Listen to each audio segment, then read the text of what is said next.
अवामी national party को एक बड़ा नुकसान हुआ है और वो ये है कि हारून बलोर की जो बेवा हैं, बशीर बलोर की बहू समर बलोर, उन्होंने जनाब मुस्लिम लीग नून के अंदर जो है वो आज शमूलियत इख्तियार कर ली है। उनकी प्राइम मिनिस्टर शहबाज शरीफ साहब से मुलाकात हुई और उन्होंने मुस्लिम लीग नून में शमूलियत इख्तियार कर ली है।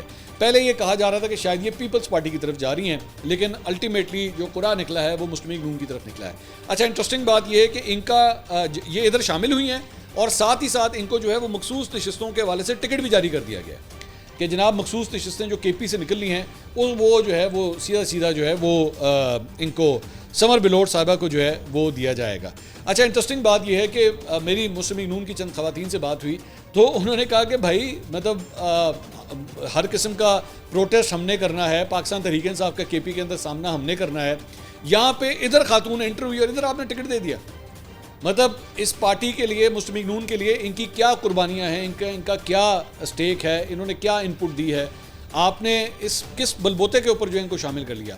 तो ये एक एहतजाज जो है वो मुस्लिम लीग नून के अपने अंदर भी जो है वो सामने आ रहा है। दूसरी बात ये कि ANP के हवाले से ये दूसरा बड़ा नाम है, मतलब बलोर ख़ानदान की बड़ी पुरानी हिस्ट्री है ANP के साथ। और मेरी इत्तलात के मुताबिक ये खबर भी सामने आई है कि जो इस सिलसिले में जो बशीर बलोर साहब हैं उनकी जानिब से इसको कोई ज़्यादा पसंद नहीं किया गया। इस मूव को समर बलोर साहिबा की जानिब से जो मूव की गई है मुस्लिम लीग नून में जाने की, इसे उनकी जानिब से कोई ज़्यादा पसंद नहीं किया गया।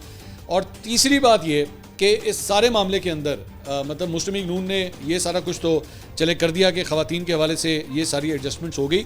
ANP के हवाले से जाहिद खान साहब भी जो है वो ANP को छोड़ चुके हैं। जाहिद खान साहब भी जो है बड़ा एक पुराना नाम थे, बड़ी देर तक जो है सेक्रेटरी इत्तलाफ के शोबे का उन्होंने संभाला हुआ था, लेकिन वो भी जो है वो मुस्लिम लीग नून में शामिल हो गए। तो ANP को जो है वो अपने बड़े सीनियर रहनुमाओं की जो एग्ज़िट है वो देखना पड़ रहा है।